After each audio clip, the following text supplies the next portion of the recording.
Hello दोस्तों, आप सभी को मेरा नमस्कार। दोस्तों, बिहार पुलिस के नए सेट में आप सभी का स्वागत है और शुरू करते हैं हम पहले प्रश्न से दोस्तों। तो देखिए दोस्तों, पहले प्रश्न में कह रहा है दोस्तों कि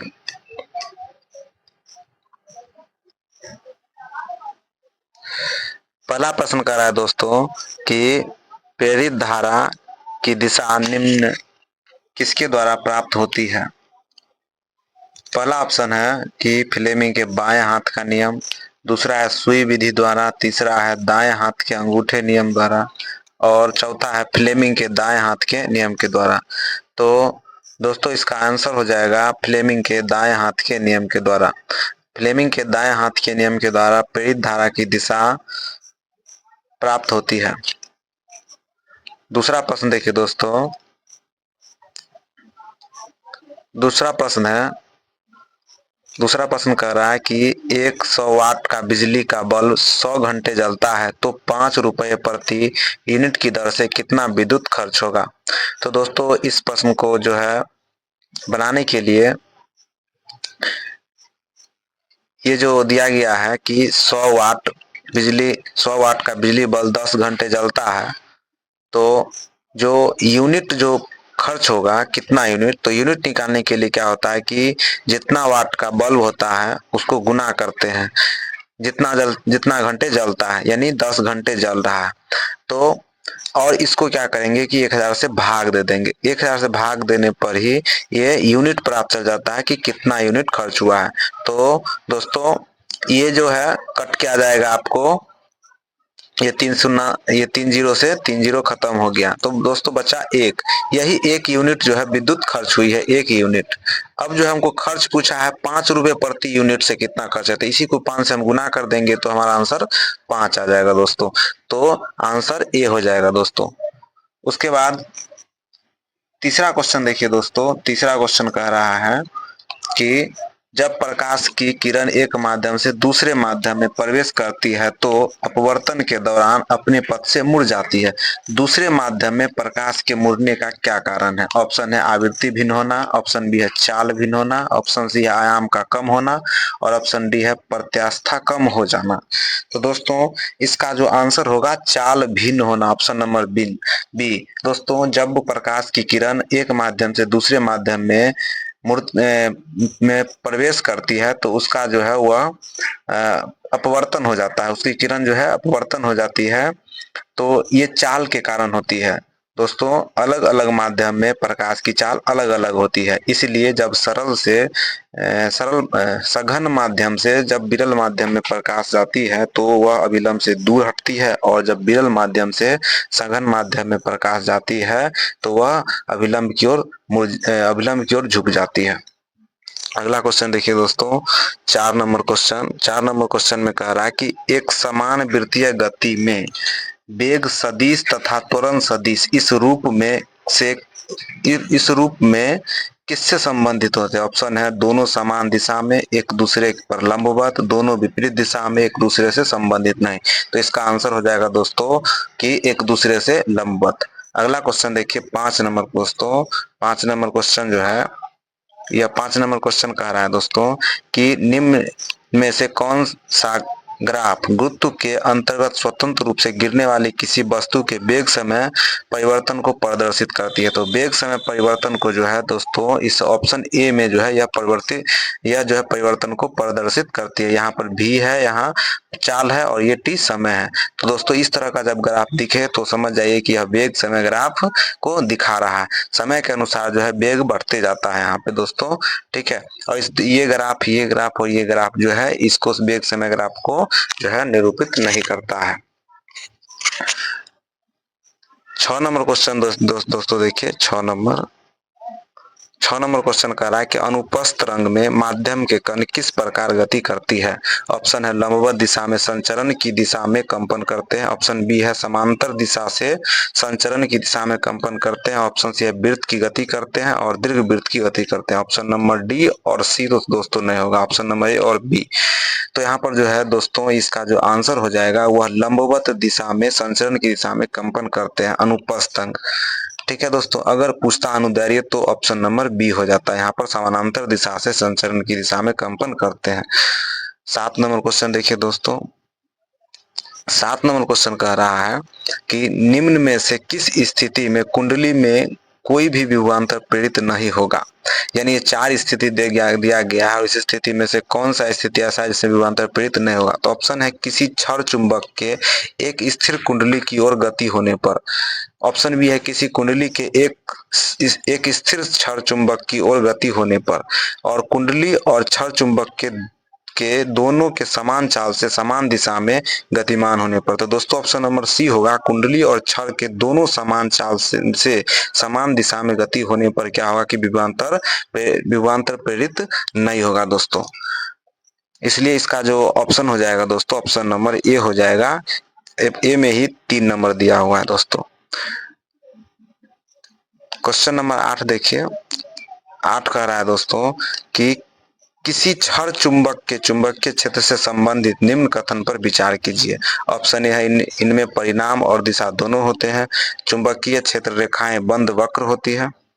तो ये दोनों ही ऑप्शन सही है दोस्तों कि किसी क्षण चुंबक के चुंबकीय क्षेत्र जो होता है इसमें परिणाम और दिशा दोनों होगा और क्षेत्र चुंबकीय रेखाएं बंद वक्र की तरह होती है। इसलिए ऑप्शन नंबर सी ए और 1 और 2 दोनों हो जाएगा दोस्तों। उसके बाद दोस्तों 9 नंबर क्वेश्चन देखिए।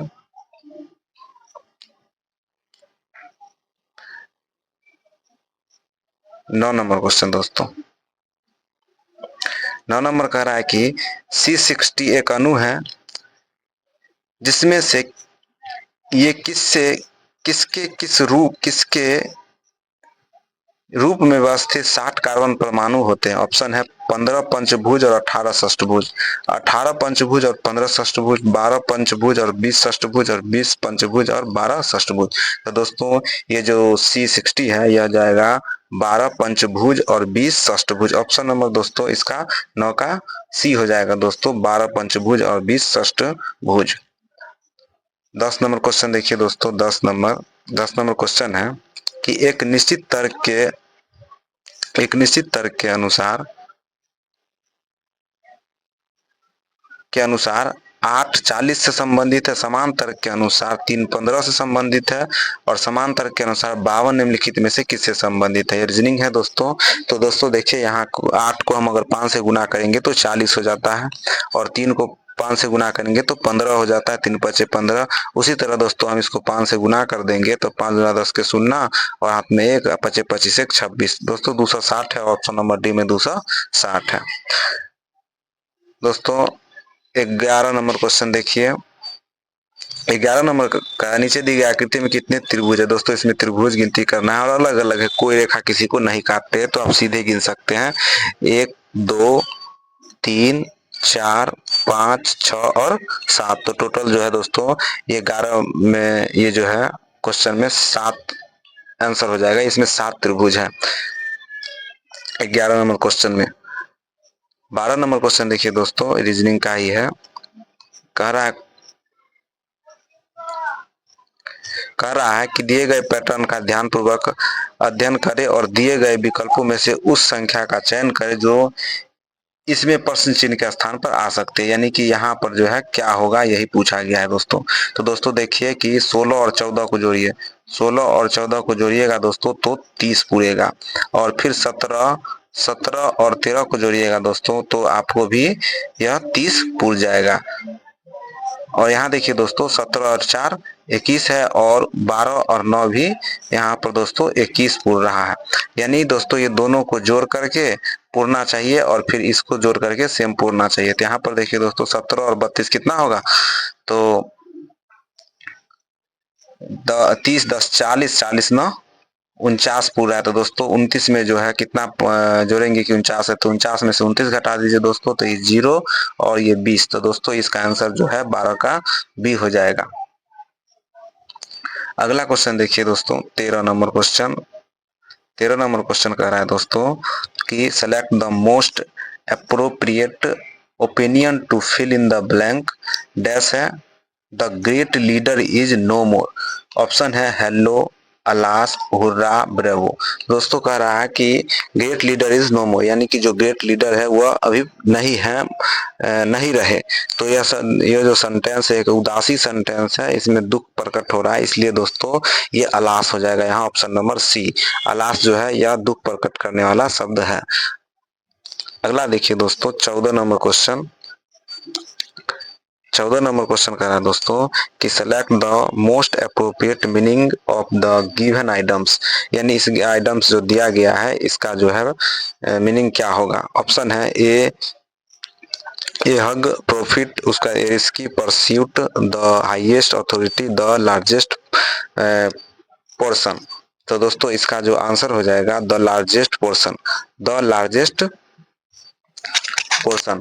देखिए यहाँ पर जो दिया गया आइटम्स द लायंस शेयर का, तो यहाँ पर जो है द लायंस शेयर का मतलब होता है बहुत बड़ा हिस्सा, बहुत बड़ा हिस्सा होता है।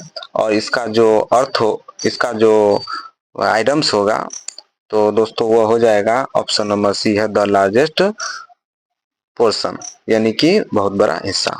क्वेश्चन नंबर 15 देखिए दोस्तों। 15 कह रहा है कि select the most appropriate option to fill in the blanks। तो यानी खाली जगह को भरना है दोस्तों। तो the wind below so dash at night that many trees fail in the park. अर्थात जो इसमें कह रहा है कि पेड़ उखड़ने का जो कारण है वह जो है, यहाँ पर जो है पेड़ उखड़ने का कारण बताया जाता है। ठीक है, तो ऑप्शन जो है इंटेंसली, फायरसली और जेंटली और बॉडली। ठीक है, तो दोस्तों इसका जो उत्तर होगा 15 का वह जो है सी होगा फायरसली। ठीक है, प्रचंड या जोरदार होता है इसका मतलब दोस्तों कि जोरदार तरीके से जो है पेड़ उखड़ गया हवा के द्वारा, तो फायरसली हो जाएगा। 16 नंबर क्वेश्चन देखिए दोस्तों। 16 कह रहा है कि select the wrongly spelled word,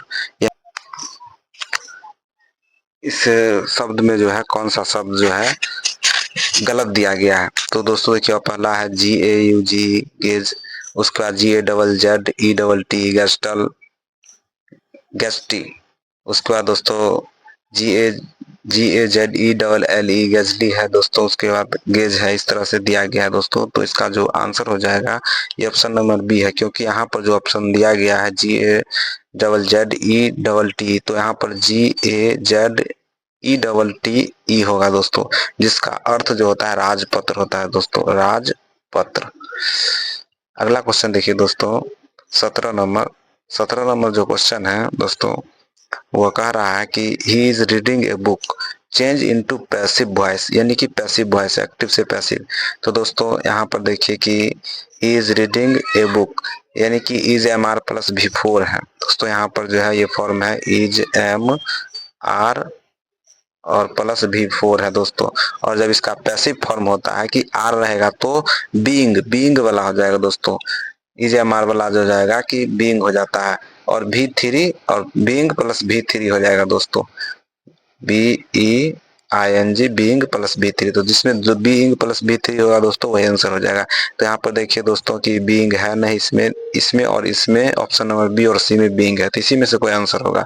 तो दोस्तों यहाँ पर V3 हो जाएगा। ठीक है, और इज एम आर वही रहेगा सेम टू सेम।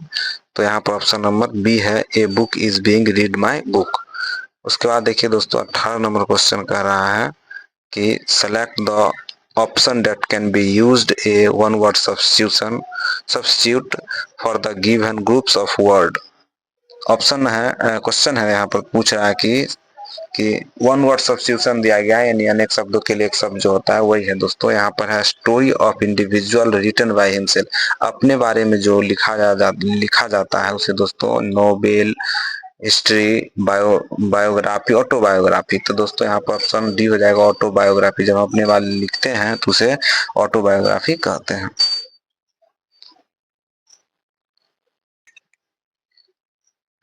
आगे देखिए दोस्तों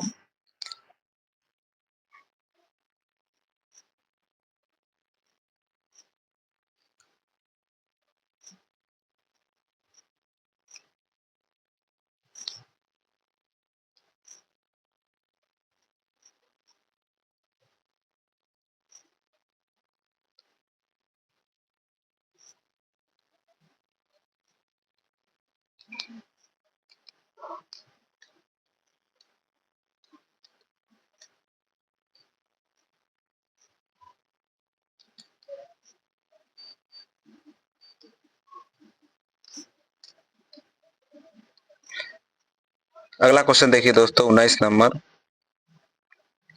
19 नंबर में कहता है कि select the most appropriate synonyms of the given words, यानी कि साइनोनेम्स बताना है। इंटरफेयर, इंटरफेयर का साइनोनेम्स क्या होगा? ऑप्शन नंबर है असिस्ट, हेल्प, अलाउ और ऑब्स्ट्रक्ट। तो 19 नंबर का जो क्वेश्चन है इसका उत्तर हो जाएगा दोस्तों 19 का डी हो जाएगा ऑब्स्ट्रक्ट। दोस्तों इंटरफेयर का अर्थ होता है हस्तक्षेप करना, हस्तक्षेप करना दोस्तों होता है।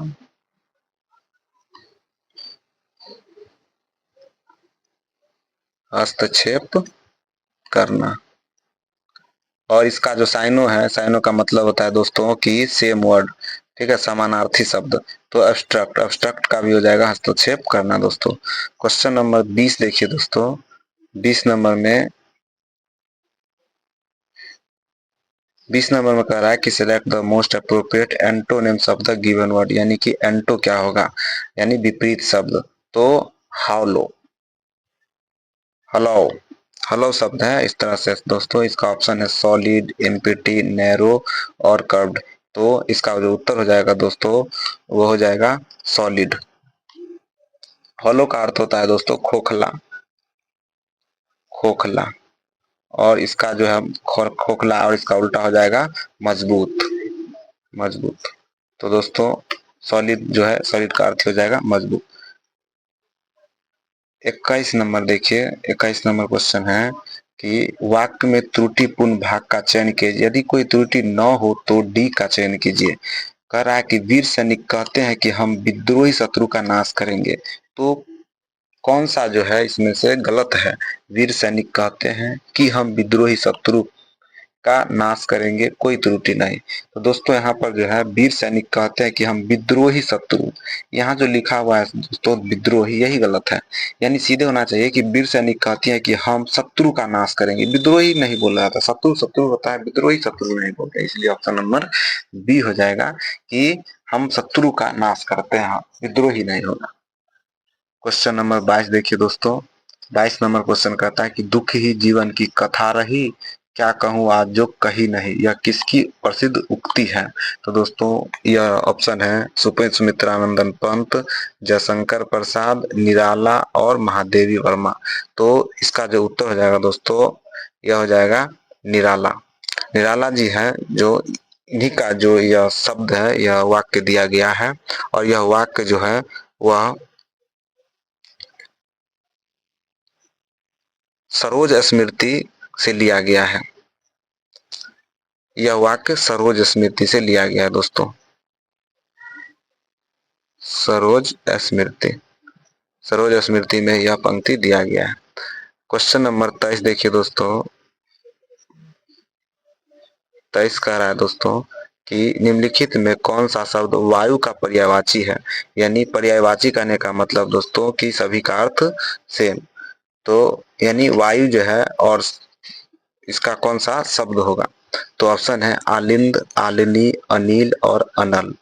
तो दोस्तों इसका उत्तर हो जाएगा अनिल। अनिल जो है वायु का पर्यायवाची है दोस्तों। ये अनल है, यह अनल, यह आग का है, अग्नि, अनल, दहन, ये सब आग का होता है पर्यायवाची। 24 नंबर क्वेश्चन देखिए दोस्तों। 24 कह रहा है कि तैरने की इच्छा के लिए इनमें से उपयुक्त शब्द कौन सा है? तो ऑप्शन है तितिरसा, तिकिरसा, जिज्ञासा, बुभुक्षा। ये दोनों तो ऑप्शन नहीं होगा दोस्तों। अब बचा तितिरसा और चिकित्सा। तो इसका जो आंसर हो जाएगा तैरने की इच्छा रखने वाले को हम तितिरसा कहेंगे। क्वेश्चन नंबर आगे देखिए 25। 25 कह रहा है दोस्तों कि इनमें से चिंतरन शब्द का विलोम, विलोम माने उल्टा। तो ऑप्शन है अनस्वर, अल्पजीवी, नस्वर और क्षणिक। चिरंतरन, चिरंतरन का मतलब चिरंजीवी, जो अधिक दिन जीने वाला होता है दोस्तों। जो क्या होगा कि बहुत चिरंजीवी करने का मतलब अधिक दिन जीने वाला, नष्ट नहीं होने वाला, ठीक है। तो दोस्तों इसका जो उत्तर हो जाएगा वो हो जाएगा ऑप्शन नंबर सी, नस्वर। नस्वर जो होता है दोस्तों वह तुरंत ही खत्म होता है, मरने वाला होता है। और चिरंजीवी जो होता है वह मरने वाला नहीं होता है। उसके बाद देखिए दोस्तों 26 नंबर क्वेश्चन। 26 कह रहा है दोस्तों कि इनमें से किस शब्द की वर्तनी शुद्ध है। यहाँ देखिए तिरस्कार, तिरस्कार, सब तिरस्कार ही है दोस्तों लिखा हुआ।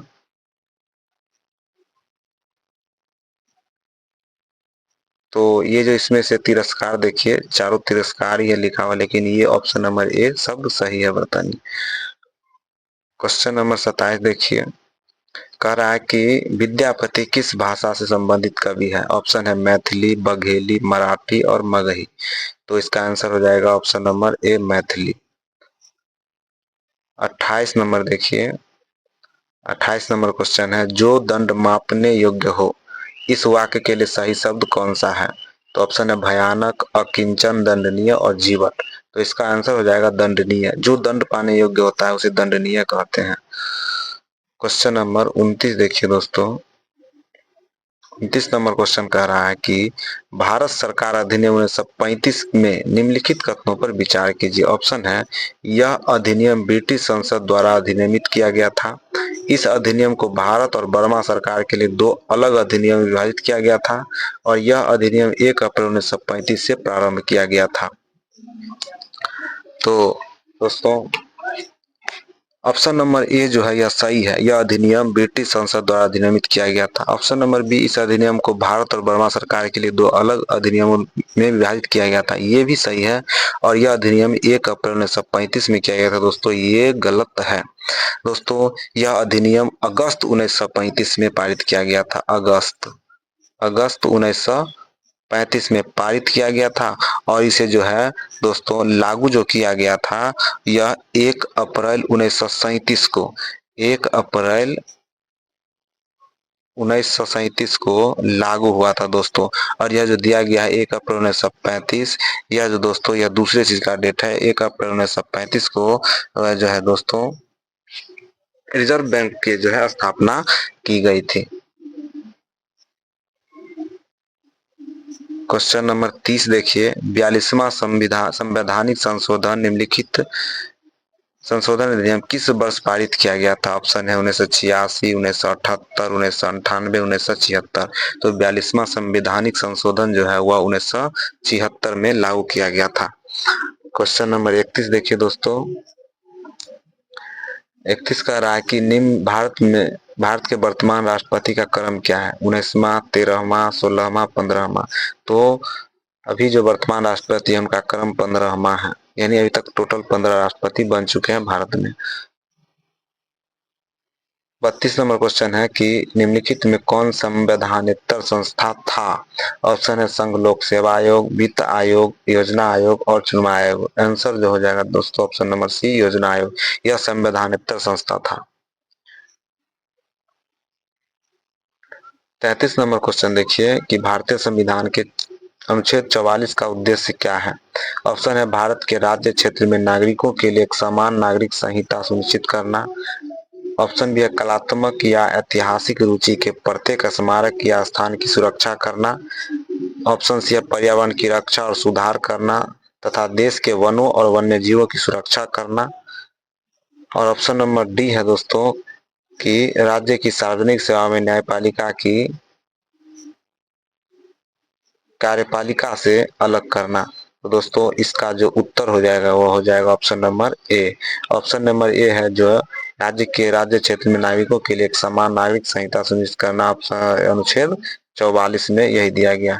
कलात्मक या ऐतिहासिक रुचि के लिए स्मारक या स्थान को सुरक्षा जो देना होता है दोस्तों, यह जो है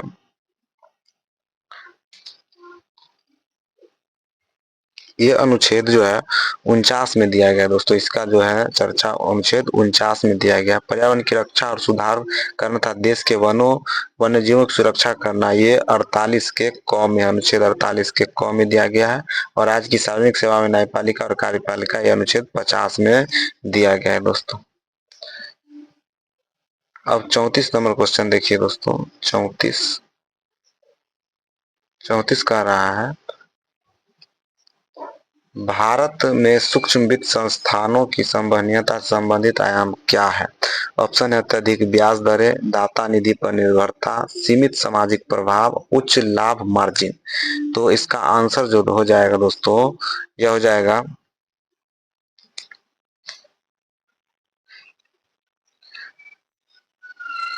दाता निधि पर निर्भरता, इसका आंसर दोस्तों हो जाएगा दाता निधि पर निर्भरता। आगे देखिए दोस्तों,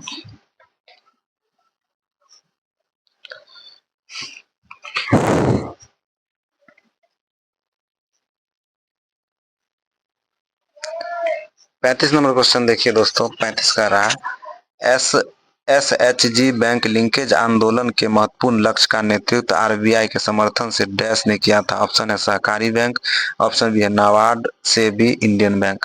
तो इसका जो आंसर हो जाएगा दोस्तों वो ऑप्शन नंबर बी हो जाएगा, नाबार्ड।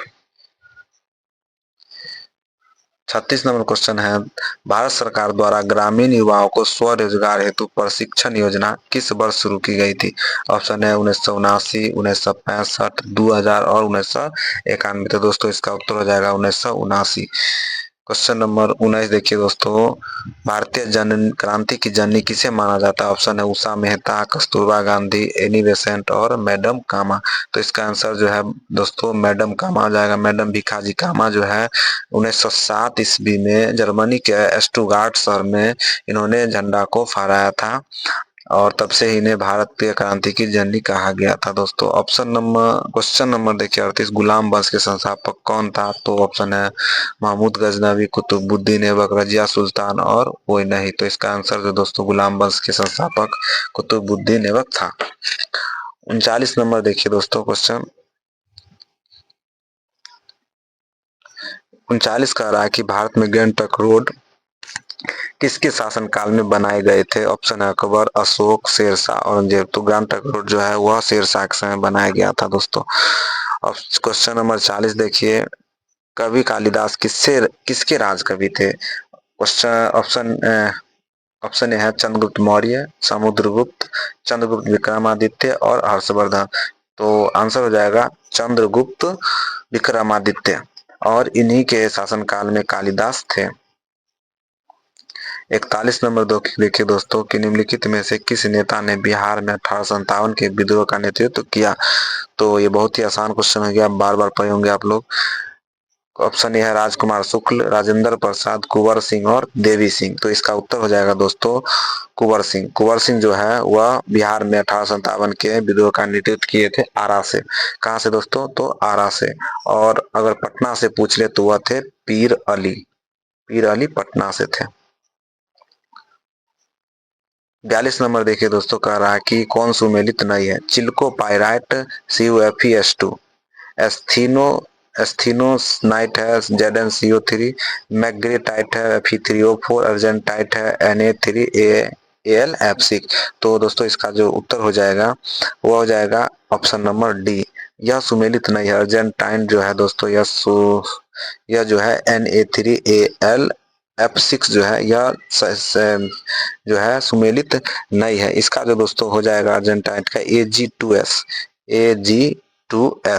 यही होता है अर्जेंटाइट। बाकी सब ठीक है दोस्तों, ये सब तीनों ऑप्शन सही है।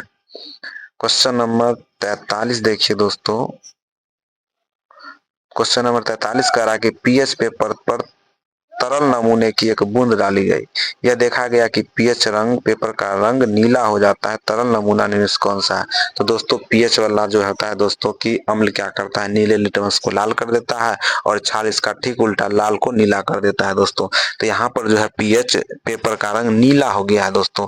तो नीला हो गया यानी कि अर्थ है कि लाल जो है लिटमस लाल जो है वह नीला हुआ है दोस्तों। तो हम एक ट्रिक बताए थे दोस्तों आप लोगों को पिछले वीडियो में, अनिल अनिल ये याद रखिएगा तो जो है आपको लिटमस जो है क्षार और लाल और नीला में नहीं फंसिएगा दोस्तों। अम्ल क्या करेगा, और से अम्ल जो क्या करता है वह नीले लिटमस को क्या करता है, लाल कर देता है दोस्तों। अम्ल नीले लिटमस को लाल कर देगा और क्षार ठीक उल्टा याद रखिएगा कि लाल को क्या करेगा, नीला। तो यहाँ पर दोस्तों नीला हुआ है, इसका मतलब है वह लाल से नीला हुआ है यानी क्षार है। तो यहाँ पर ऑप्शन देखिए अशुद्ध जल, नींबू का रस और सोडियम बाइकार्बोनेट उपयुक्त में कोई नहीं। तो इसका ऑप्शन नंबर सी हो जाएगा दोस्तों, सोडियम बाइकार्बोनेट एक क्षार है। 44 नंबर क्वेश्चन देखिए दोस्तों कि निम्नलिखित में से कौन सा धातु वर्ग विद्युत धनात्मक गुण को बढ़ते हुए क्रम को दर्शाता है। यहाँ देखिए दोस्तों कि लिथियम, सोडियम, पोटेशियम, रुबिडियम और सी से CS है। आगे देखिए दोस्तों, यहाँ पर देखिए दोस्तों कि यहाँ पर चिन्ह चेंज हो गया है, यहाँ पर देखिए, और ऑप्शन नंबर डी में भी देखिए दोस्तों चिन्ह चेंज हो गया। तो ऑप्शन नंबर डी और ऑप्शन नंबर बी कट गया दोस्तों, और ऑप्शन नंबर ए बचा है और ऑप्शन नंबर सी। और ये देखिए दोस्तों ये यहाँ पर दोनों ऑप्शन सेम हो गया है, इसलिए दोनों में से आप कोई ए या बी लगा सकते हैं। दोनों सेम ही है दोस्तों, इसलिए ए या नहीं तो सी लगा दीजिए, दोनों ऑप्शन सेम है। क्वेश्चन नंबर 45 देखिए कि निम्न में से सत्य कथन का चयन कर कीजिए, यानी कौन सा सत्य है। उप धातु और चालक की भांति व्यवहार करती है, तो ये सत्य है दोस्तों। स्टील एक मिश्र धातु, ये भी सत्य है। धातु इलेक्ट्रॉनिक चालक होते हैं, ये भी सत्य हो गया दोस्तों, इसलिए आंसर हो जाएगा उपरोक्त सभी। क्वेश्चन नंबर 46 देखिए दोस्तों, विरंजक चूर्ण CaOCl2 किस प्रकार का लवण है। संकर लवण, द्विक लवण, मिश्रित लवण, क्षारीयक लवण। तो दोस्तों इसका जो उत्तर हो जाएगा ऑप्शन नंबर सी, मिश्रित लवण। क्वेश्चन नंबर 47 देखिए दोस्तों, 47 का रहा है कि नीचे दिए गए कथनों पर विचार कीजिए और सही उत्तर का चयन कीजिए। तो कह रहा है दोस्तों कि डोबेराइनर ने प्लेटिनम पर उत्प्रेरक के रूप में पहला प्रक्षेपण किया और तत्वों के समांतर की खोज की, जिससे तत्वों की आवर्त सारणी का विकास हुआ। ये कथन एक है दोस्तों।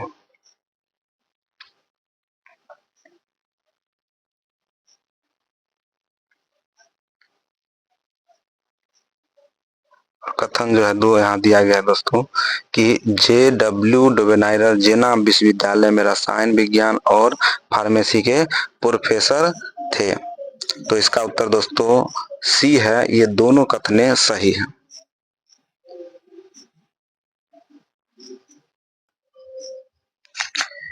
48 नंबर क्वेश्चन देखिए दोस्तों, 48 नंबर कहता है कि निम्नलिखित को सुमेलित कीजिए। इधर प्राकृतिक स्रोत है और इधर अम्ल है। तो नींबू जो है, नींबू में दोस्तों साइट्रिक अम्ल होता है, ऑप्शन नंबर बी। बिच्छू बूटी के चुभने वाले जो है दोस्तों, तो वो हो जाएगा मेथनोइक अम्ल, ऑप्शन नंबर ए। और डी टमाटर में ऑक्जेलिक अम्ल। तो एक का बी किसी में दोस्तों, एक का बी ऑप्शन नंबर सिर्फ सी में, एक का बी, दो का ए और तीन का सी। तो ऑप्शन नंबर सी हो जाएगा दोस्तों। क्वेश्चन नंबर 49 देखिए दोस्तों, 49 कह रहा है कि प्लास्टर ऑफ पेरिस का रासायनिक नाम क्या है। तो ऑप्शन है calcium sulphate dihydrate, calcium acetate, calcium sulphate hemihydrate और कैल्शियम कार्बोनेट। तो ऑप्शन नंबर सी हो जाएगा calcium sulphate hemihydrate.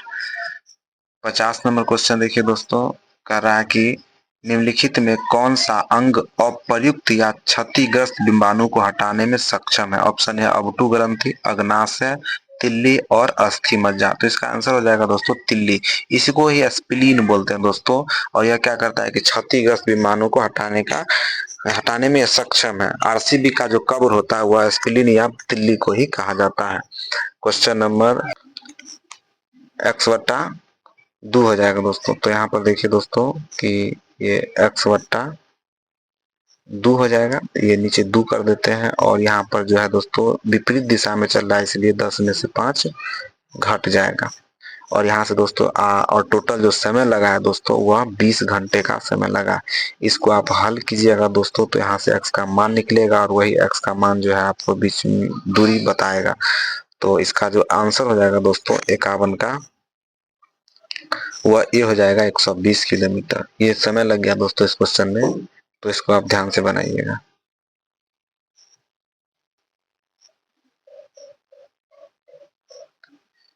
52 number question देखिए दोस्तों, कह रहा है कि निम्नलिखित को सरल कीजिए। तो दोस्तों ये बहुत आसान है, इसको आप तोड़ लीजिएगा, इसको भी तोड़ करके और इसको पहले हल कीजिएगा ब्रैकेट वाला, और फिर इसको भी जो है पूर्णांक तोड़ करके, और यह है जो भाग में है तो ये पलट दीजिएगा। तो इसका जो आंसर होगा दोस्तों 52 का, वो 52 का ए हो जाएगा दोस्तों।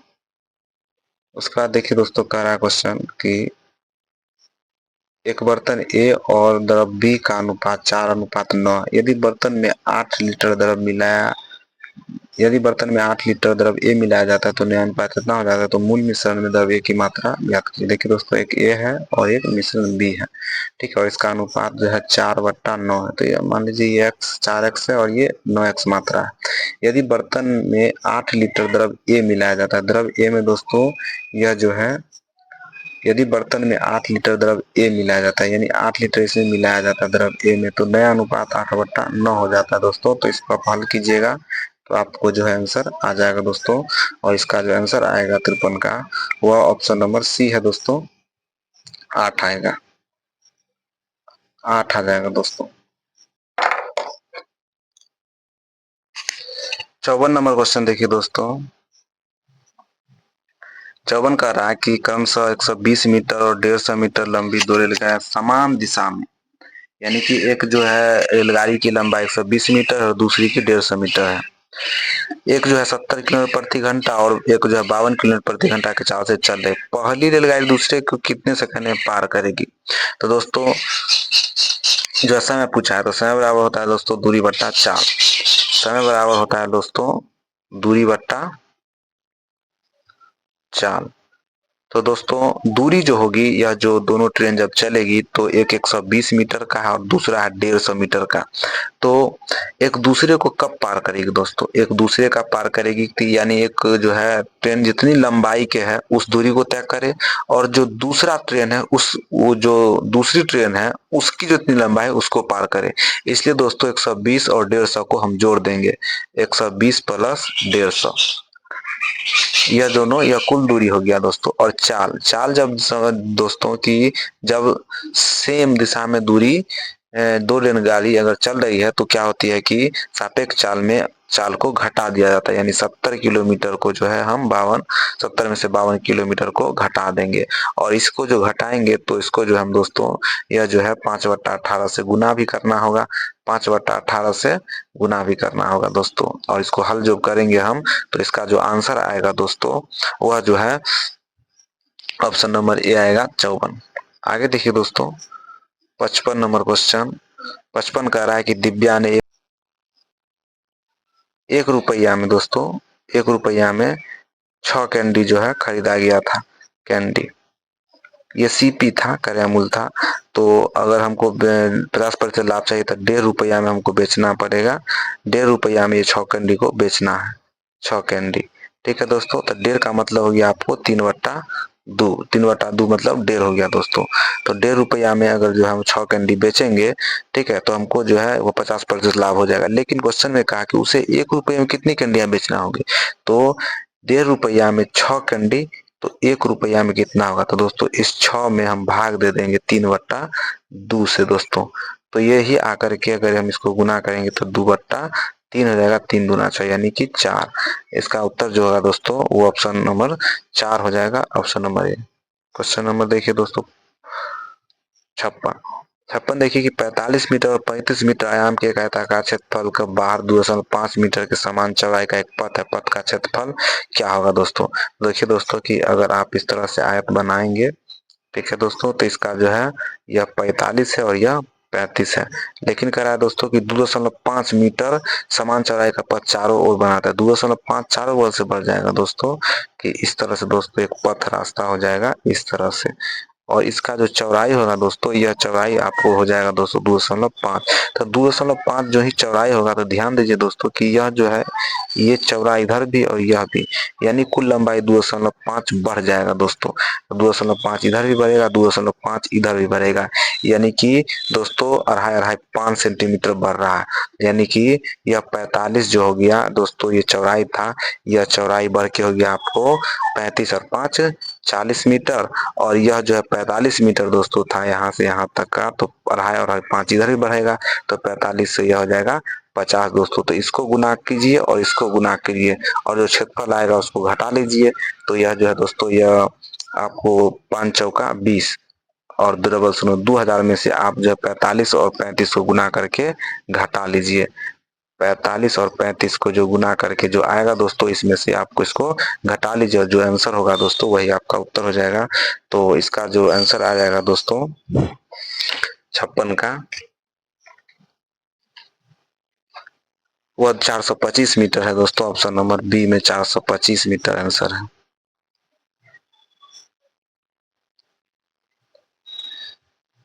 क्वेश्चन नंबर देखिए दोस्तों, किसी समांतर श्रेणी के n पदों का योगफल 136 और समांतर 4 है तथा अंतिम पद 31 है, तो n का मान दोस्तों यहाँ पर समीकरण बनेगा इस क्वेश्चन में कि एक दोस्तों ए एन बराबर होता है ए प्लस एन माइनस वन और इंटू डी।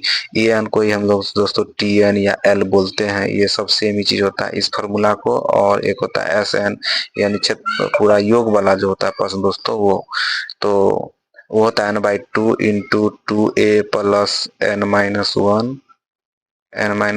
और अंतिम में d, ये होता है दोस्तों। और इसी को जो है 2a की जगह अगर हम कर देते हैं a प्लस ए और प्लस n-1 और d लगा देते हैं दोस्तों, तो यहाँ पर जो है a प्लस n-1 इंटू जो d होगा दोस्तों, उसी को जगह जो है यह ए एन या एल दे देते हैं, तो ये प्लस ये दोस्तों हो जाएगा कि एस एन बराबर निकल के आ जाता है n/2 इंटू ए प्लस एल। ये भी फॉर्मूला है दोस्तों, यही फॉर्मूला का यूज करके आप इसका उत्तर निकाल।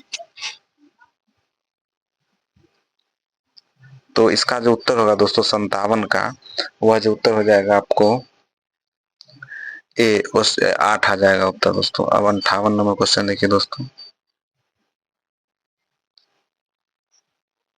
58 कह रहा है कि यह जो b का मान है वह 0 से बड़ा और 90 से छोटा होना चाहिए, उसके लिए cot square b minus cosec square b का मान ज्ञात करें।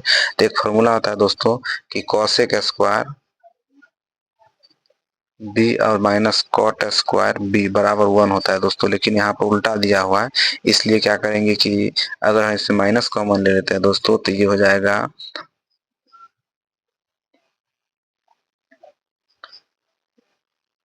इसका ये हो जाएगा दोस्तों। अगर हम माइनस अगर ले लेते हैं इसका, तो ये कॉट स्क्वायर बी और minus cosec square cos square B बराबर 1 होगा दोस्तों। ठीक है दोस्तों, तो और हमको जो पूछा गया है यही कॉटेक square minus cos square B, तो ये जो माइनस है दोस्तों ये इधर आ जाएगा, तो -1 आंसर हो जाएगा इसका ऑप्शन नंबर ए। 59 क्वेश्चन देखिए दोस्तों कि निम्नलिखित पर विचार कीजिए। तो पहला है रॉलेट एक्ट के विरुद्ध आंदोलन, खेरा आंदोलन, चंपारण और अहमदाबाद। तो दोस्तों यह जो चंपारण आंदोलन 1917 में हुआ था, रॉलेट एक्ट 1919 में हुआ था दोस्तों, और खेरा भी 1918 में हुआ था, और ये भी 1918 में हुआ था दोस्तों। तो 1917 यानी ऑप्शन नंबर सी दोस्तों यहाँ पर भी और यहाँ पर भी। उसके बाद है चौथा और दूसरा। तो इसका जो उत्तर दोस्तों होगा 59 का वह ये होगा, यानी कि पहली घटना हुई चंपारण सत्याग्रह, उसके बाद हुआ अहमदाबाद मिल आंदोलन 1918 और उसके बाद खेरा आंदोलन और अंतिम में रॉलेट एक्ट के विरुद्ध आंदोलन हुआ था। 60 नंबर क्वेश्चन देखिए दोस्तों कि भारतीय राष्ट्रीय कांग्रेस का अध्यक्ष निर्वाचित होने वाला प्रथम यूरोपीय था। ऑप्शन है A O Hume, George Yule, William Wedderburn और अल्फ्रेड बेल। तो इसका आंसर है option number B. Question number देखिए दोस्तों 61, मंदारिन भाषा के लिए किस पड़ोसी देश की आधिकारिक भाषा है। ऑप्शन है श्रीलंका, ऑप्शन बी अफगानिस्तान, भूटान और चीन। तो मंदारिन भाषा जो बोली जाती है वह चीन में बोली जाती है। क्वेश्चन नंबर दोस्तों 62, डैश ग्रैमी जीतने वाली पहली भारतीय महिला है। ऑप्शन है सालमली खोलगडे, पलक मुच्छल, तानवी शाह और शिल्पा राज। तो इसका आंसर हो जाएगा दोस्तों ग्रैमी जीतने वाली पहली भारतीय महिला तानवी शाह है। उसके बाद दोस्तों 63 देखिए, बिहार में अंतिम बार राष्ट्रपति शासन कब लगाया गया था। ऑप्शन है 11 जुलाई 2009, 7 मार्च 2005, 3 फरवरी 2010 और 17 नवंबर 2014। तो अंतिम बार 7 मार्च 2005 को जो है राष्ट्रपति शासन बिहार में लगाया गया। 64 नंबर क्वेश्चन है, स्वतंत्र भारत में पहले मंत्रिमंडल 1947 में श्रम मंत्री कौन थे। ऑप्शन है सरदार बल्लभदेव सिंह, जगजीवन राम, राजेंद्र प्रसाद और श्यामा प्रसाद मुखर्जी। तो आंसर हो जाएगा जगजीवन राम। जगजीवन राम 1947 के मंत्रिमंडल में श्रम मंत्री थे। गुट निरपेक्ष आंदोलन का पहला शिखर सम्मेलन कब और कहां आयोजित किया गया। ऑप्शन है काहिरा 1961, लुसाका 1964, बेलग्रेड 1961, अल्जीरियस 1964। तो इसका आंसर हो जाएगा बेलग्रेड 1961। विधानसभा की पहली बैठक कब आयोजित की गई थी? 26 नवंबर 1949, 26 जनवरी 1950, 9 दिसंबर 1946 और 13 अगस्त 1945। तो संविधान सभा की पहली बैठक 9 दिसंबर 1946 को हुई थी। तृतीय क्षेत्र में क्वेश्चन नंबर है 67। द्वितीय क्षेत्र में कौन सेवाएं सम्मिलित है? बीमा, व्यापार, विनिर्माण, बैंकिंग। तो दोस्तों इसका आंसर हो जाएगा विनिर्माण। विनिर्माण जो होता है वह कंपनी होती है, फैक्ट्री होती है, जहां पर क्या किया जाता है कि वस्तुओं का नए वस्तुओं का निर्माण किया जाता है, और जहां नए वस्तुओं का निर्माण होता है दोस्तों वह जो है द्वितीय क्षेत्र में आता है। दोस्तों बीमा, व्यापार और बैंकिंग ये तीनों जो है तृतीय क्षेत्र में तृतीय क्षेत्र के अंतर्गत आता है। क्वेश्चन नंबर 68 देखिए दोस्तों कि राजकोषीय घाटा क्या होता है? तो दोस्तों राजकोषीय घाटा होता है कि देश के कुल व्यय में से कुल आय को जब हम घटा देते हैं देश के, तो वो जो होता है राजकोषीय जो नहीं दोस्तों उल्टा हो जाए, ये गलत हो गया, सॉरी। कुल आय में से क्या करते हैं कि दोस्तों कुल व्यय जब घटाते हैं देश के तो वह राजकोषीय घाटा आ जाएगा दोस्तों। ऑप्शन है कि प्राथमिक घाटा माइनस ब्याज भुगतान, प्राथमिक घाटा प्लस ब्याज भुगतान, कुल बजट और कुल बजट प्राप्तियां। तो इसका जो उत्तर हो जाएगा दोस्तों ऑप्शन नंबर बी, प्राथमिक घाटा प्लस ब्याज भुगतान। प्राथमिक घाटा में जब हम ब्याज भुगतान को जोड़ देते हैं तो वह राजकोषीय घाटा हो जाता है। अगला क्वेश्चन है उत्पादन का अर्थ है। उत्पादन का क्या अर्थ होता है? नई वस्तु का सृजन, उपयोगिता का सृजन, उपयोगिता का ह्रास, लाभ। तो इसका जो उत्तर हो जाएगा ऑप्शन नंबर बी होगा दोस्तों, उपयोगिता का सृजन।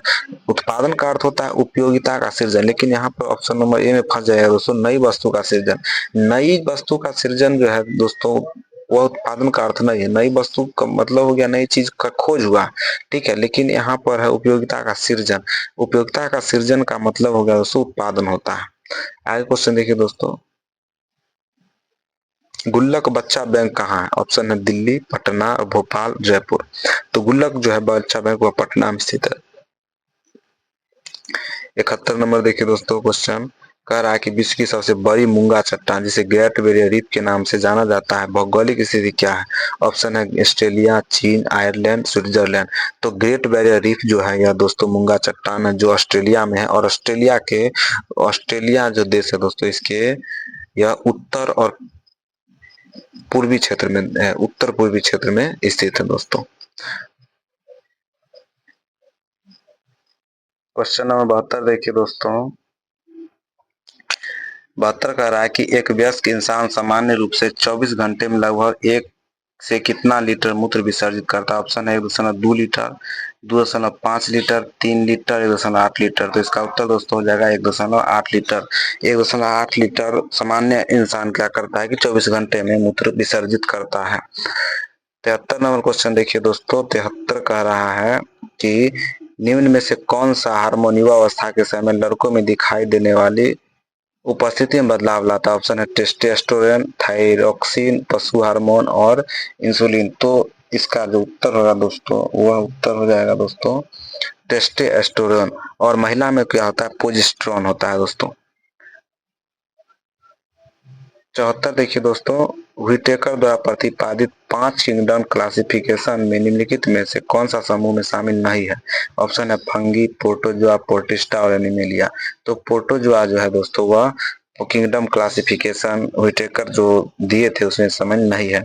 तो फंगी शामिल है दोस्तों, प्रोटिस्टा है, एनिमेलिया है, एक मोनेरा होता है दोस्तों मोनेरा, और एक जो होता है प्लांटी होता है प्लांटी। यह 5 जो है दोस्तों ये हुटेकर के द्वारा जो है प्रतिपादित किया गया था। 75 नंबर क्वेश्चन देखिए दोस्तों कि कौन सा उत्तक पौधों को कठोर और दृढ़ बनाता है? तो ऑप्शन है जाइलम, कुल्रेनकाइमा, स्क्लेरेनकाइमा और पैरेनकाइमा। तो दोस्तों स्क्लेरेनकाइमा जो उत्तक होता है वह पौधों को कठोर और दृढ़ बनाता है। उत्तक जो है दोस्तों 2 भागों में बटा होता है, एक अस्थायी उत्तक होता है दोस्तों और एक जो होता है वह विभजियोतकी उत्तक होता है दोस्तों।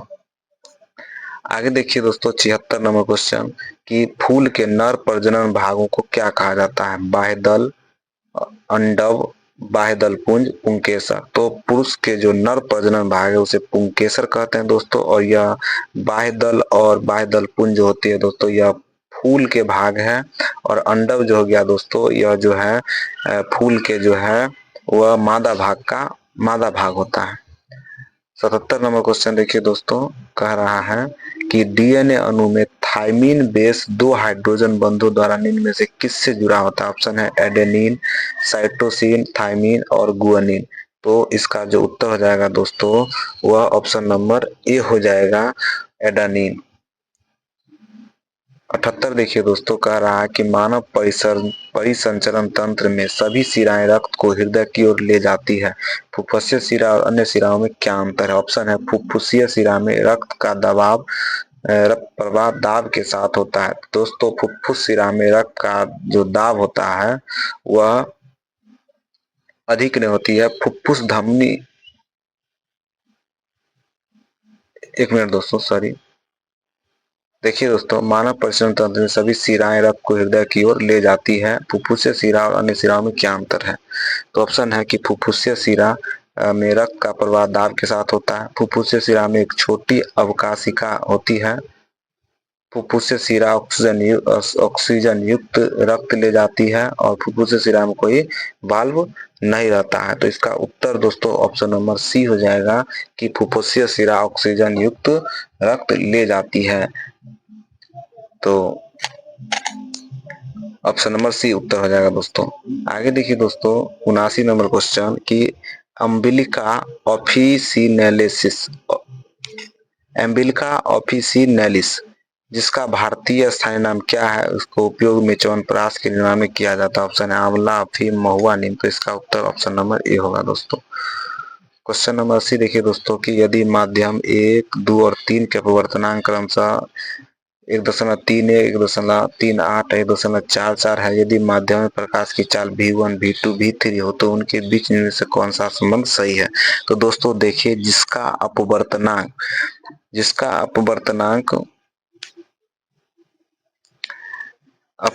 जिसका अधिक होगा दोस्तों उसकी चाल कम होगी। अपवर्तनांक अधिक होगी उसकी चाल कम होगी दोस्तों। तो इसका उत्तर देखिए ध्यान से, इसका ऑप्शन नंबर डी होगा। ठीक है दोस्तों, v1, और v1 का जो अपवर्तनांक है 1.31 है, इसलिए इसकी चाल अधिक है दोस्तों। और उसके बाद जो है अपवर्तनांक इससे ज्यादा 1.38 है, इसलिए इसकी चाल इससे थोड़ी जो है कम होगी v1 से, और उसके बाद v3 का नंबर आएगा। तो ऑप्शन नंबर डी हो जाएगा दोस्तों। आगे देखिए दोस्तों, क्वेश्चन नंबर 81 की 18 मीटर और 30.5 मीटर ऊंचाई वाले दो खंभों के शीर्ष एक तार से जुड़े हुए हैं। यदि तार 36-30 डिग्री का कोण बनाता है तो तार की लंबाई क्या है? देखिए दोस्तों इस क्वेश्चन को कि ये दो शीर्ष वाला खंभा है, इस तरह से है दोस्तों। एक 18 मीटर का है, और एक मिनट एक छोटा बना देते हैं। एक 18 मीटर है और एक दोस्तों इस तरह से है दोस्तों। 31.5 मीटर है, यानी 31.5 मीटर ये खंभा आ गया आपका, और ये छोटा वाला जो खंभा है वो 18 मीटर का है दोस्तों। दो खंभे शीर्ष एक तार से ये जुड़े हैं, यानी एक ये शीर्ष हो गया इसका एक, और ये तार से आपको बीचों बीच जुड़ा हुआ है दोस्तों। यदि तार 36 तल से 30 डिग्री का कोण बनाता है, यानी यह जो तार है यह 36 तल से 30 डिग्री, दोस्तों हम इस लाइन को जो है समानांतर कर दिए ताकि ये क्वेश्चन आसान हो जाए। 30 डिग्री जो है यहाँ से बनाता है, तो तार की लंबाई यानी ये लंबाई आपको दोस्तों पूछ रहा है दोस्तों। तो ये 18 हो गया दोस्तों, और ये जो है ये पूरा का पूरा 30.5 है दोस्तों। तो अगर हमको यहाँ से यहाँ तक की दूरी चाहिए बस, तो 30.5 में से 18 घटा दीजिए, तो ये 0, 5 में से 0 गया 5 हो गया दोस्तों, 10 में से 8 गया 2, और यहाँ 2 में से 1 यानी 12.5, ये हो गया दोस्तों 12.5। और ये दोस्तों जो है ये 12.5 है, और ये 30 डिग्री दिया हुआ है दोस्तों। तो आप जो है लगा सकते हैं लंब बट्टा कर्ण दोस्तों। साइन 30 का मान यहाँ से लगा दीजिए, साइन 30 डिग्री का मान, और साइन 30 का मान साइन थीटा होता था लंब बट्टा कर्ण। लंब हो गया 12.5, और कर्ण आपको दोस्तों निकालना है x। साइन 30 का मान 1/2 होता है, और इसको हल कीजिएगा दोस्तों तो आपको x का जो मान होगा वही लंबाई हो जाएगी। तो इसका जो आंसर होगा दोस्तों 81 का, वो ऑप्शन नंबर ए हो जाएगा दोस्तों 25। आगे देखिए दोस्तों, कह रहा क्वेश्चन कि एक समबाहु त्रिभुज का परिमाप 48 सेंटीमीटर है, इसका क्षेत्रफल ज्ञात कीजिए। एक समबाहु त्रिभुज है दोस्तों, इस तरह समबाहु में सब त्रिभुज समान होता है और प्रत्येक कोण 60 डिग्री का होता है। परिमाप 48 है दोस्तों, इसका मतलब हो गया कि इसका जो भुजा होगा 16 होगा। इसका जो दोस्तों इसका जो होगा यह भुजा 16 हो जाएगा, ये भी 16, ये भी 16 और ये भी 16। और दोस्तों इसका जो पूछा है इसका क्षेत्रफल ज्ञात कीजिए। तो क्षेत्रफल दोस्तों ज्ञात करना है आपको, तो क्षेत्रफल होता है √3/4 गुने भुजा स्क्वायर, और एक भुजा है दोस्तों 16, तो 16 गुने 16 कर दीजिए दोस्तों भुजा स्क्वायर। तो 16 का स्क्वायर होगा तो 16 को 2 बार गुना कर देंगे, 4 चौका 16 तो 64 √3। आंसर हो गया दोस्तों ऑप्शन नंबर डी।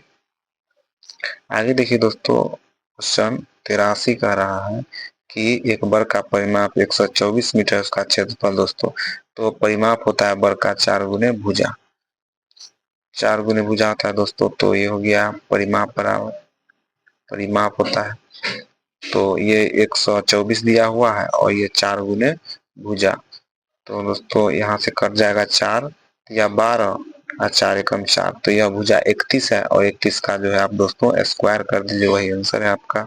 तो इसका जो आंसर हो जाएगा दोस्तों वह 83 का डी हो जाएगा 961। आगे देखिए दोस्तों कि बिंदु P में 7 और -3 के भुज और कोटि में अंतर। दोस्तों आप इस तरह से संख्या रेखा पढ़े होंगे, ये 0 होता है अगर ये x और यह x डैश, ये y और ये y डैश। तो ये लाइन जो होती है दोस्तों इसको जो है इधर पॉजिटिव होता है, इधर निगेटिव, और ऊपर पॉजिटिव होगा इस तरह से और नीचे निगेटिव।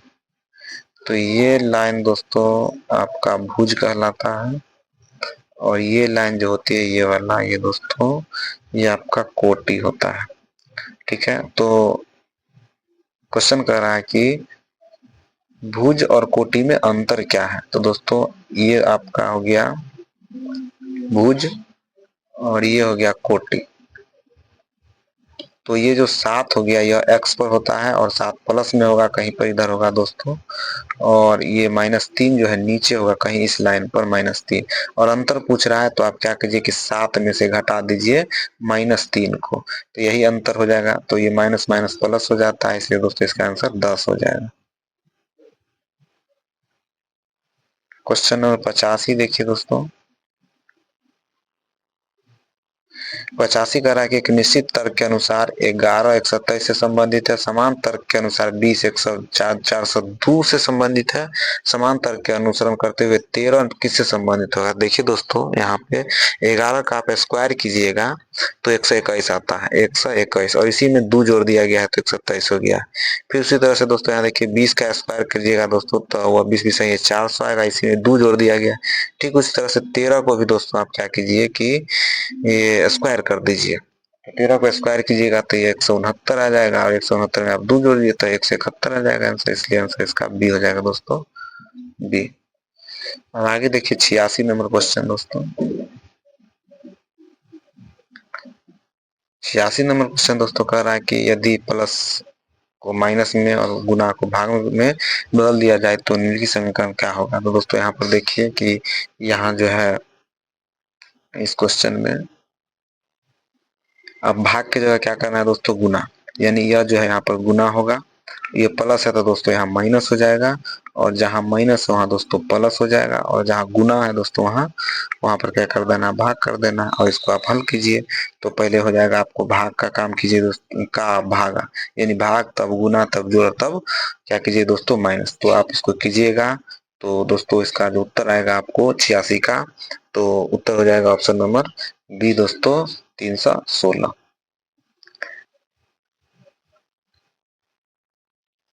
क्वेश्चन नंबर 87 देखिए दोस्तों, कह रहा है कि DEF GHI J और K का आयताकार मेज के चारों ओर केंद्र की ओर मुख करके बैठे हैं, उनमें से कुछ मेज के कोनों पर बैठे हैं जबकि कुछ भुजाओं के ठीक मध्य में बैठे हैं। K I के दाईं और तीसरे स्थान पर बैठा है, के किसी एक कोने में बैठा है, ई जी के दाईं और दूसरे स्थान पर बैठा है, जी किसी एक कोने में बैठा है। इस तरह से दोस्तों कहा गया है कि आई और एफ के बीच कितने व्यक्ति बैठे। दोस्तों ये क्वेश्चन बहुत ही आसान होता है, लेकिन आपको समय में इस क्वेश्चन पर समय देना होगा। दोस्तों अगर ऐसा क्वेश्चन एग्जाम में आए तो इसको आप पहले न बना करके सबसे अंतिम में ही इस क्वेश्चन को हल कीजिएगा दोस्तों, क्योंकि ये थोड़ा समय लेगा आपको, इसलिए इस क्वेश्चन को आप लास्ट में बनाइएगा। हालांकि हम इस क्वेश्चन को यहाँ पे बता देते हैं, इसका आंसर क्या हो जाएगा दोस्तों। देखिए कि 87 नंबर जो क्वेश्चन है इसका आंसर हो जाएगा दोस्तों, 87 का उत्तर होगा दोस्तों सी, दो। आई और एफ के बीच जो है दोस्तों दो व्यक्ति बैठे हैं। अगला क्वेश्चन देख लीजिए दोस्तों 88।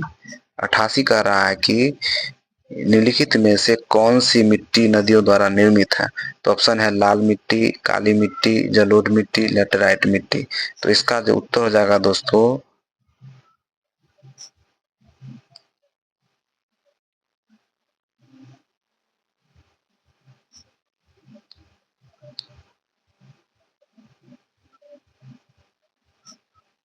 तो इसका उत्तर हो जाएगा दोस्तों जलोढ़ मिट्टी, ऑप्शन नंबर सी। आगे देखिए दोस्तों कह रहा है कि दो सागरों अथवा जलाशयों को जोड़ने वाले संकरी जल पट्टी को क्या कहते हैं। ऑप्शन है खाड़ी, जल डमरू, मध्य प्रायद्वीप, जल संयोजन। इसका उत्तर जल डमरू मध्य हो जाएगा दोस्तों, इसलिए कि यहाँ पर दो सागर अथवा जलाशय कहा गया है।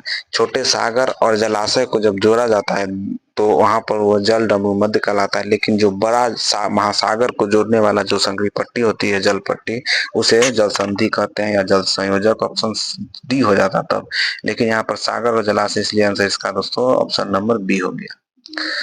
90 नंबर देखिए क्वेश्चन दोस्तों का रहा मिलान कीजिए निम्नलिखित युग्मों को कौन एक सुमिलित नहीं है। दोस्तों यहाँ पर ध्यान दीजिए नहीं। ऑपिक्को आंदोलन पी हेगड़े, चिपको आंदोलन सुंदरलाल बहुगुणा, नर्मदा बचाओ मेघा पाटेकर और शांत घाटी बाबा आमटे। तो दोस्तों इसका जो उत्तर हो जाएगा 90 का वह ऑप्शन नंबर डी हो जाएगा दोस्तों। यह शांत घाटी बाबा आमटे नहीं होकर के यह शांत घाटी वह जो है नेतृत्व होगा सुगाथा कुमारी, सुगाथा कुमारी, सुगाथा कुमारी। इनका इसका आंसर हो जाएगा दोस्तों। आगे देखिए दोस्तों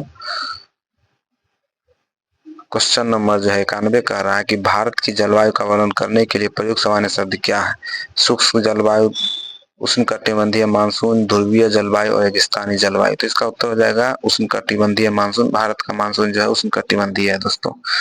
92 नंबर क्वेश्चन देखिए दोस्तों कह रहा है कि महाबोधि मंदिर कहाँ स्थित है। पटना, आगरा, वाराणसी, बोधगया। दोस्तों बिहार के बोधगया में जो है महाबोधि मंदिर स्थित है। अगला क्वेश्चन देखिए 93 नंबर क्वेश्चन दोस्तों कि 1921 में किसने विश्व भारती नामक प्रसिद्ध शैक्षणिक संस्थान की स्थापना की। Rabindranath Tagore, mother Teresa, Vinoba Bhave, Swami Chinmayanand. तो इसका उत्तर जो हो जाएगा रविन्द्रनाथ टैगोर। आगे देखिए दोस्तों क्वेश्चन है, क्या क्वेश्चन बार बार आता है, भारत भारती के लेखक कौन है। ऑप्शन है मैथिली शरण गुप्त, सूर्यकांत त्रिपाठी निराला, महादेव वर्मा और रामधारी सिंह दिनकर। तो इसका उत्तर हो जाएगा दोस्तों भारत भारती के लेखक है Maithili Sharan Gupt, option number A. Question number 95 देखिए दोस्तों गोल्डन रॉक पैगोडा किस देश में है। तो ऑप्शन है श्रीलंका, म्यांमार, नेपाल और चीन। तो दोस्तों गोल्डन रॉक पैगोडा जो है वह म्यांमार में स्थित है, option number B. Question number देखिए दोस्तों 96 कह रहा है कि वर्ष 2024 के लिए अंतर्राष्ट्रीय चीनी संगठन ISO ने अपना अध्यक्ष किस देश को घोषित किया। ऑप्शन है चीन, ब्राजील, रूस और भारत। तो इसका उत्तर दोस्तों हो जाएगा भारत। भारत जो अंतर्राष्ट्रीय चीनी संगठन में जो है 2024 में इसको अध्यक्ष चुना गया है। आगे देखिए दोस्तों 97 नंबर क्वेश्चन कि वित्तीय वर्ष 2024 के दौरान भारत में जीवाश्म ईंधन क्षमता कितनी बढ़ी। ऑप्शन है 1.65%, 2.44%, 3.50% और 3.80%। तो दोस्तों इसका उत्तर जो हो जाएगा ऑप्शन नंबर बी हो जाएगा 2.44%। जीवाश्म ईंधन क्षमता बढ़ी है 2024 में। 98 देखिए दोस्तों कह रहा है कि 14वां राष्ट्रीय मतदाता दिवस कब मनाया गया। 24 जनवरी, 25 जनवरी, 26 जनवरी और 30 जनवरी। तो इसका जो उत्तर हो जाएगा दोस्तों ऑप्शन नंबर बी 25 जनवरी को राष्ट्रीय मतदाता दिवस मनाया जाता है। 30 जनवरी को दोस्तों शहीद दिवस मनाया जाता है। 26 जनवरी को गणतंत्र दिवस मनाया जाता है। आगे देखिए दोस्तों 99 नंबर क्वेश्चन कह रहा है कि हाल ही में 30 अप्रैल 2024 को दिनेश कुमार त्रिपाठी भारत के नौसेना प्रमुख नियुक्त किया गया। ऑप्शन है 26वां, 27वां, 28वां और 29वां। तो दोस्तों इसका उत्तर हो जाएगा 26वां। ये 26वें है, 30 अप्रैल 24 को दिनेश कुमार त्रिपाठी को भारत के नौसेना प्रमुख नियुक्त किया गया। 100 नंबर क्वेश्चन देखिए और अंतिम दोस्तों की किस देश ने दुनिया का पहला 6G डिवाइस लॉन्च किया है। ऑप्शन नंबर ए है चीन, अमेरिका, जापान और इजराइल। दोस्तों इजराइल है यहाँ पे, तो इसका उत्तर ऑप्शन सी हो जाएगा जापान। जापान ने 6G डिवाइस लॉन्च किया है। तो दोस्तों ये 100 क्वेश्चन थे और इस 100 क्वेश्चन में से हमने 1-2 प्रश्न ऐसे लंबे लंबे थे जिसमें समय के कारण हमने उसको छोड़ दिया और हल नहीं किया। तो वो क्वेश्चन आसान है, आप ध्यान से बनाइएगा दोस्तों। और आप लोग को इस सेट में कितना नंबर आया है कमेंट करके बताइएगा दोस्तों। और आपको यह वीडियो कैसा लगा कमेंट करके बताइएगा। और कोई प्रकार का इस वीडियो में आपको प्रॉब्लम लगा हो या कुछ कहना हो तो आप जरूर कमेंट कीजिए। धन्यवाद दोस्तों, जय हिंद। मिलते हैं नेक्स्ट वीडियो में।